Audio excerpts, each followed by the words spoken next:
Dahil palaging umuulan at palakas yung hangin dito sa amin, kaya naman naisipan namin na balutin na ng net yung aming floating cottage. At siyempre tinapos na rin namin ang mga bangko dito. At siyempre kahit umuulan, magpupuntrip pa rin tayo. Namungsod nga pala kami dito ng mga isda. Tinuwak ilaw namin dahil masarap talaga pag mag-uwan, kaya trasabahan kami.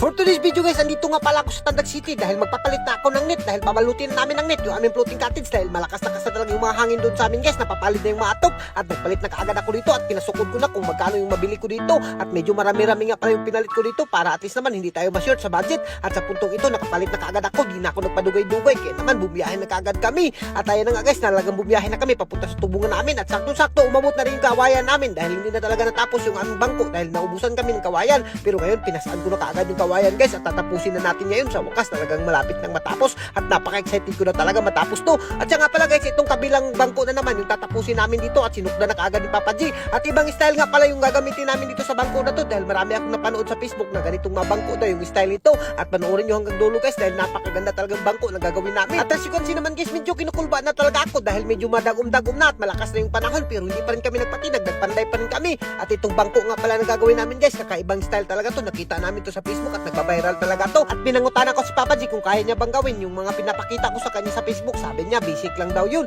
At ayun nga guys, talagang hinubla na kaagad namin dito. At sa puntong ito habang tinatrabaho ni Papa G, saktong-sakto dahil hunas, bumaktas muna kami dito. Kahit maulan, binaktas pa rin namin. At as you can see naman guys, dyan namin ilalagay yung aming floating cottage at malapit na talaga yung matapos at malapit nang makalutaw. At sa puntong ito guys, itong bungsod nga pala yung pupuntahan namin. At pag natapos na yung floating cottage namin guys, magpapahimo ako ng bungsod para anlikilaw na tayo at pwede na kayo pumunta dito at magsumba tuwak ilaw tayo dito dahil hindi talaga ito masisiruhan itong bungsod. At as you can see naman guys, speaking of di masisiruhan, yung isda napakadaghan talaga ng kuha ng kulgudo, kaya naman nagpalit kami dito dahil magtutuwa kinilaw kami dahil napaka-perfect talaga ngayon magkilaw at magtuwa dahil napakalakas yung ulan at medyo tugnaw-tugnaw. Naku, sakto talaga to. At sa puntong ito guys, tinakos na kaagad dito at nakapalit na kami. Bumalik na kaagad kami sa floating cottage namin at pagbalik namin medyo nakasimbol lang ni Papa G yung bangko namin at siyempre hinanawan ko na kaagad dito dahil alas 11:31 na hindi pa kami nakakain at pinaspasan ko na kaagad paghimbis dyan at yung iba kikilawin natin at tinabangan na rin ako ni Ivy dyan guys dahil ako yung magtutuwa at si Ivy yung maghihiwa ng malamas at pati yung kikilawin natin.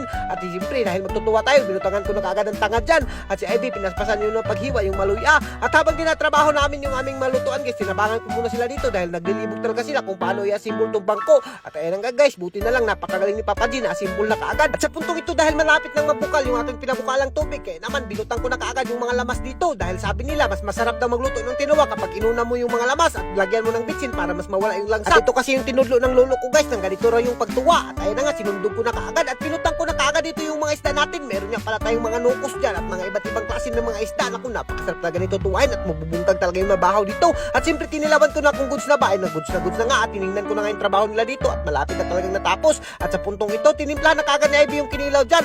At siyempre talagang kinumot-kumot ko na dyan at binutangan ko ng biyasong na napakasarap naman talaga. Tinilawan na naman natin, goods na. Kaya naman hindi na tayo nagpadugay-dugay dyan. Mga ahon na kaagad tayo at inunahan na kaagad ni Ivy pagtilaw yung tinuwa natin dyan. Ay naku, napakasarap naman talaga. At makakaisa na naman to si Ivy sa akin mamaya. Magbubungkag ko naman yung mabahaw niya dahil napakasarap na ulan-ulan pa at medyo masarap-sarap yung sinabaw natin dito. Ay talagang hindi ko napapasayluin yan guys. Talagang binungkag ko na rin yung mabahaw dito. At sa puntong ito, pagkatapos naming mga ahon, talagang nagpatuloy na naman kami sa paghimo ng bangko dahil papaspasan kasi namin to. At pagkatapos namin maghimo ng bangko, ibubutang na kaagad namin yung net dyan. At ayan nga guys, binugkutan na kaagad ni Papa G dito para hindi na bumigay yung mga bangko natin dahil kapag hindi natin binugkutan ng nylon yan, baka mahugmo nung mabisita natin. Impas, kabayad talaga tayo. At hindi pa talaga pinasaylo ni Papa G, dinukduk niya pa talaga ng lansang para mas maging pulido talaga. At sa puntong ito, pinahawayan muna namin yung bangko dahil napakalakas na talaga ng ulan. Sinukdan na lang namin tong magiging butangan namin ng net. At ayun nga guys, sinukdan namin ng nylon at purgadira dyan para talagang ma-perfect yung ating net. At ginawas na kaagad natin yung mahiwagang net natin dyan. At sa puntong ito, initsa na kaagad ni Papa G yung net. Pag itsa ay pumalpak talaga dahil hindi umabot sa kabila. Kaya inutruhan na naman ni Papa G pag itsa.